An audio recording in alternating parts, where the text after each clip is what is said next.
You could say OnePlus flew me halfway around the world to show me a phone, but it would be more accurate to say the company brought me to China so I could see what's inside it. I'm MrMobile, and this is an exclusive first look at the hardware inside the OnePlus Open and the factory full of machines trying their best to break it.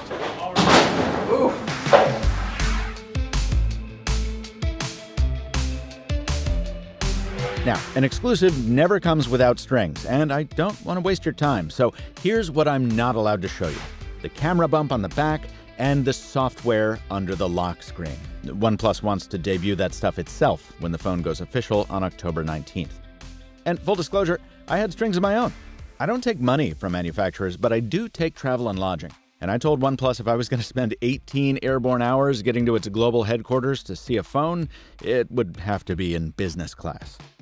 They obliged, and so did I. Lava juice is good. OnePlus HQ towers above the placid waters of Ice Cream Bay, better known as one of the more posh sectors of the Nanshan district of Shenzhen, where your iced coffee can come with built-in lemonade, your meals are served on a fancy Lazy Susan, and your seatbelts come complete with plush playmates. It was here that I came face-to-face with the OnePlus Open for the first time, the company's first phone with a flexible display and a product it seems quite confident about. I'm not parroting a marketing line there. The people who built this thing seem 100% genuine in their belief that they've built a so-called Apex device, a phone that finally gets large-format foldables right. They're especially proud of the work they've done to minimize one of the foldable category's biggest downsides, the crease bisecting the display. Now, if you're a longtime subscriber, this crease probably doesn't look all that groundbreaking to you, because it's very similar to the approach OnePlus' sister company Oppo has been using on its Find series foldables for a while now.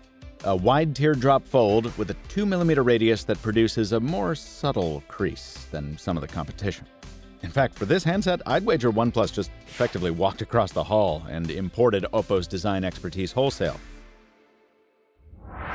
The design is important because, as a OnePlus phone, the Open is destined for the US, which means it'll be competing with only two other book-type foldables. Both Samsung's Galaxy Fold 5 and Google's Pixel Fold have deeper creases, and OnePlus seems like it's going to rely heavily on its flatter fold to stand apart. Let's take a close look at how it achieves that. The OnePlus Open uses a refined version of the hinge that made its Oppo siblings so successful. Instead of 100 parts, this latest generation busts that part count down to a nice 69, which reduces complexity and, more importantly, weight. To trim that mass even more, the hinge materials have been changed to lighter weight alloys, titanium in the screws, zirconium for the frame, and a load-bearing structure of cobalt molybdenum steel. The phone's display rests on a support layer of carbon fiber, which all by itself shaved 13 grams of mass off the phone's pocket penalty. And the whole hinge assembly is protected by a spine, the only part you can see on the finished phone, made of aluminum. Now, while too much weight is a big part of the challenge that foldables face, an even bigger issue is not enough durability. Remember back in my Oppo hinge video from the spring how surprised I was to learn that lubricating oil was a critical component of these phones?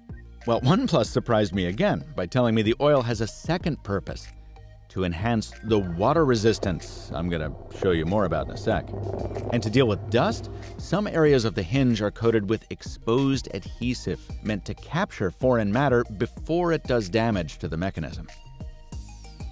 I love being reminded how complex foldables are, how delicate they once were and would still be if it weren't for all the work that's gone into beefing them up over the years.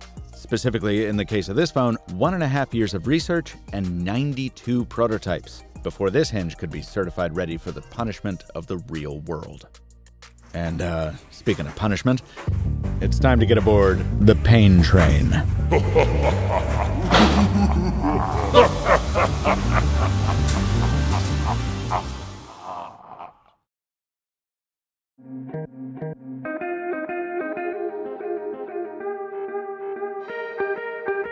About 45 minutes north of OnePlus HQ, on the road to Dongguan, is a nondescript building whose forgettable facade conceals the sadistic horrors carried out within. This is where a certain subset of OnePlus Open phones, and uncountable other devices, come to be punished. And while I've been inside similar facilities owned by other manufacturers, this is the first time I've ever been allowed to film one. Our first stop? The drop shop. It's as simple as it looks, folks. Phones are loaded into a rotating drum that drops them with sickening repetition, a distance of 1 meter onto solid steel. The victims get dropped twice per rotation, and the phones get a passing grade if they can go 30 rotations with no cosmetic damage and 75 rounds with no functional impairments. And because distance isn't everything, a different machine dumps devices onto steel plates from a height of 10 centimeters on all sides to simulate the cavalier carelessness of, say, some tech YouTubers. A phone passes only if it has no functional failures after 28,000 drops. Next up, a room I call Buttons and Butts.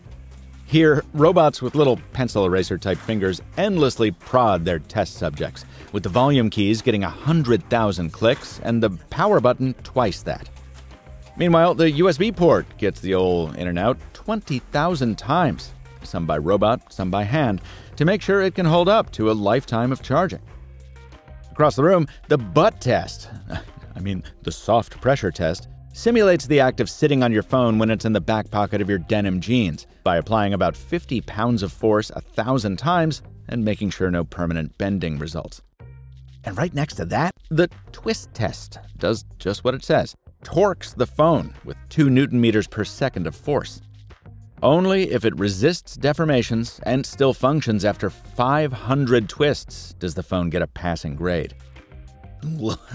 I hate watching this thing. Let's move on, right past the folding test, which I'm not allowed to talk about until my review, to my favorite part of the whole day, the drowning machine. Yeah, it's got a much more prosaic title in reality, but I think my names are better. Anyway, this thing is basically a huge dishwasher. Powered-up phones get put onto a turntable at a 75-degree angle and blasted with water. After 2.5 minutes, the phone's position is changed, and that's repeated until it's been drenched on 4 sides. Oh, and to jump back to a cool thing about the hinge real quick, there are drainage holes built into it. So if water enters the phone, it also has a way to leave the phone. It's clever. To pass this test, all the phone's functions still have to work after that 10-minute spray session. As you may recall from a video I did a long time ago, phones are given different IP ratings depending on how much dust and water resistance is built into them. Now, OnePlus isn't officially saying what rating the Open carries, not yet, but the sign on the side of this here rain locker says it's capable of creating conditions for IPX2 and IPX4. So that's a pretty big clue. One of my favorite little details about this machine, got a windshield wiper. They thought of everything. I've always loved smartphone torture tests because they remind me how much ingenuity and just hard work it takes to make these devices as reliable as they are useful. And even though it's been years since those first foldables ignominiously snapped, crackle, and popped their way onto the scene, those early failures still stick with a lot of people. So I think that reassurance is even more welcome when it comes to phones with a flexible screen. Now, I'm sure Opens will fail in the field, all phones do, but after today's torture tour, I think I can say it won't be due to a lack of testing. I have more to share about the OnePlus Open, from its new slimline alert slider to that pixel-stacked camera concealed beneath the blurred-out bump. For now, though, I'm not allowed to say anything more except this. And the stuff that OnePlus let me show you for this video, to me, it's not even the most exciting. Actually, I'm not even sure I'm allowed to say that, but I said it. Stay tuned. This video was filmed on location at OnePlus's corporate headquarters and testing labs in Shenzhen and Guangdong Province. OnePlus paid for my travel, lodging, and meals during my 3 days in China, but it received no early preview, copy approval rights, or editorial input of any kind, and I did not receive monetary compensation in exchange for producing this content. Stay tuned for my full review of the OnePlus Open coming soon. Until next time, from Michael Fisher, thanks for watching. And stay mobile, my friends.